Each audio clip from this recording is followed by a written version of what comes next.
Hello friends, so I welcome you all for this new lecture which is on designation of refrigerants। आप देख सकते हैं यहाँ पे लिखा हुआ है। तो ये जो रेफ्रिजरेंट्स होते हैं, जैसे आपका R22 है, R12 है, R134 है, तो इनको यदि आपको इस तरह का दिया हुआ है तो इनका केमिकल फार्मूला हम किस तरह से कैलकुलेट करते हैं। तो ये बहुत आसान होता है, बहुत डिफिकल्ट नहीं होता, लेकिन इससे रिलेटेड क्वेश्चंस कॉम्पिटिटिव एग्जाम्स में पूछे जाते हैं। ठीक है, आप देखिए इसमें दो चीज़ें हो सकते हैं। एक तो जैसे आपको R134 दिया है तो उसको केमिकल फार्मूला कैसे निकालना है वो निकाल सकते हो। दूसरा, आपको ये केमिकल फार्मूला दिया हो तो आर के टर्म्स में जो आता है, ठीक है, जैसे मान लो कोई केमिकल फार्मूला दिया है डाइक्लोरो इथेन, तो यदि आपको इसको आर के टर्म्स में निकालना है तो वो भी आप कर सकते हैं, मतलब दोनों कर सकते हैं। यदि आपको नाम दिया है तो उससे केमिकल फार्मूला निकाल सकते हो, केमिकल फार्मूला से उसका नाम कैलकुलेट कर सकते हो। इसको जानने के लिए हमको तीन चीज़ ध्यान रखने की ज़रूरत है।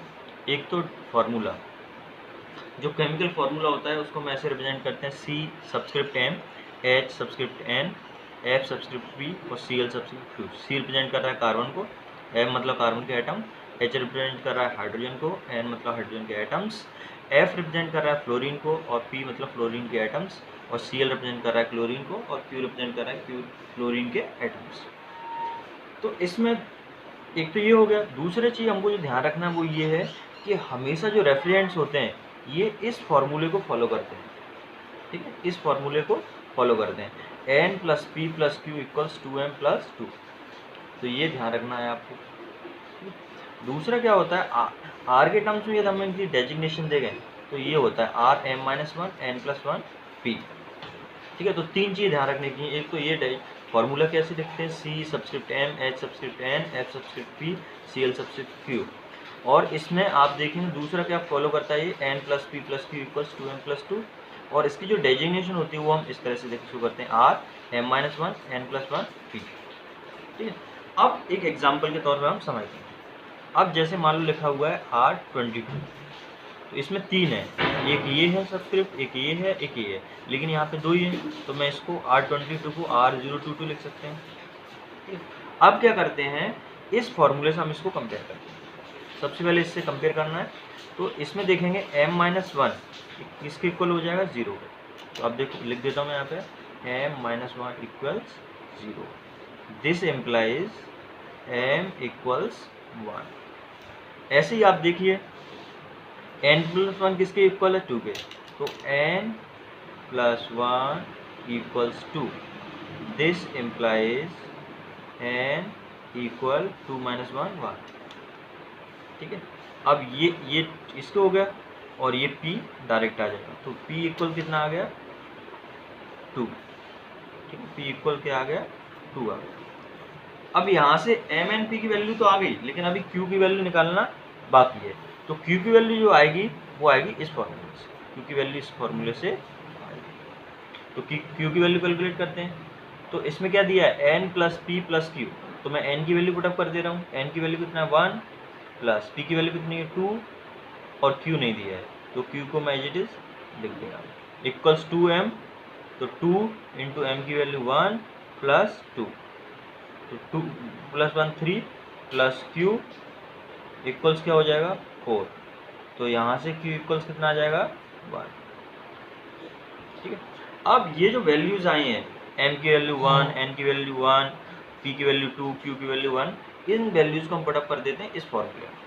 ठीक है, इसमें जब आप पुटअप करोगे, तो ये क्या आ जाएगा, C कितना 1 है M की वैल्यू, तो C 1 हो गया, और H की वैल्यू कितनी है, H मतलब N की वैल्यू 1 है, तो C H हो गया, और फ्लोरीन की वैल्यू P की वैल्यू कितनी है, 2, तो F2 हो गया, और ऐसे क्लोरीन Q की वैल्यू कितनी है, 1, तो ये Cl हो गया।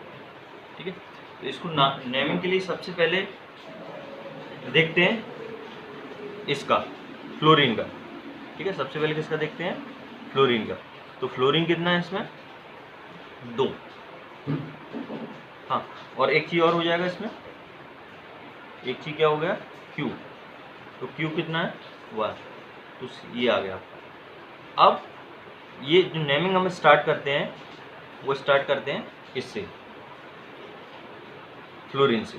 ठीक है, तो इसका नाम आ जाएगा डाई फ्लोरो और क्लोरीन है तो क्लोरो आ जाएगा। और कार्बन के एटम कितने 1, तो 1 कार्बन का एटम तो क्या हो जाएगा मीथेन। आपने पढ़ रखा होगा क्लोरीन 1 एटम होता है तो मीथेन, इथेन, प्रोपेन, इस तरह से। तो इसका जो केमिकल फॉर्मूला ये आ गया। ठीक है, इसमें रिवर्स भी हो सकता था, यदि आपको सिर्फ ये दिया होता और आप इससे ये कैलकुलेट कर सकते हैं। ठीक है, तब आपको क्या करना होता, m की जगह 1 रखना होता है, n की जगह ये, इस तरह से इसको इससे कंपेयर करना होता। ठीक है, और फिर आपको ये वाला फॉर्मूला लगाना होता, तो उससे आपका फिर आप m-1 n+1 p ये सारी वैल्यू पुटअप करते तो आपका ये आ जाता है। ठीक है, एक और एग्जांपल देखते हैं, एक और एग्जांपल के थ्रू इसको समझते हैं। तो एक और एग्जांपल हम ले लेते हैं R134 का। ठीक है, एक और एग्जांपल लेते हैं R134।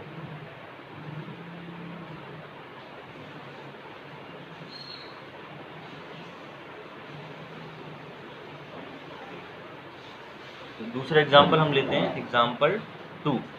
एग्जांपल 2 क्या रिप्रेजेंट कर रहा है, R1348। ठीक है, अब इसको फिर इससे कंपेयर करते हैं, इसमें m-1 किसके इक्वल हो जाएगा 1 के। This implies m equals 2। ठीक है, n+1 ये किसके इक्वल हो जाएगा 3 के। दिस इम्प्लाइज n इक्वल्स 2 और p किसके इक्वल हो जाएगा 4 के, डायरेक्ट दिया हुआ है, p 4 के इक्वल हो गया। अब हम क्लोरीन के एटम्स निकालना है, क्लोरीन के एटम निकालने के लिए फिर हम ये वाला फॉर्मूला यहाँ पे इम्प्लीमेंट करेंगे। तो ये वाला फॉर्मूला इम्प्लीमेंट करेंगे तो n की वैल्यू कितना है 2, p की वैल्यू कितना है 4 और m की q प्लस q इक्वल्स हो जाएगा 2m, तो 2 इंटू m की वैल्यू 2 प्लस 2, तो ये 6 प्लस q इक्वल्स क्या आ गया 2 2 4 प्लस 2 6, तो यहाँ पे q इक्वल्स क्या आ गया 0, मतलब क्लोरीन के कोई एटम्स इसमें नहीं है। अब फिर हम इस फॉर्मूले में वैल्यू पुटअप करते हैं, तो c कितना है, c की वैल्यू m की वैल्यू 2 है ना, और h n, तो h की वैल्यू कितने दे रखा है, h की वैल्यू है इसमें 2 और p क्लोरीन की वैल्यू कितनी है 4 और क्लोरीन कुछ है नहीं। ठीक है, तो ये आ गया फॉर्मूला उसका। अब इसको लिखना कैसे है, तो सबसे पहले फ्लोरीन से स्टार्ट करेंगे, तो 4 है तो क्या हो जाएगा टेट्रा फ्लोरो। ठीक है, और 2 एटम है कार्बन का, तो क्या हो जाएगा इथेन। ठीक है, इस तरह से आप किसी का भी निकाल सकते हैं। तो this is it, thank you for watching.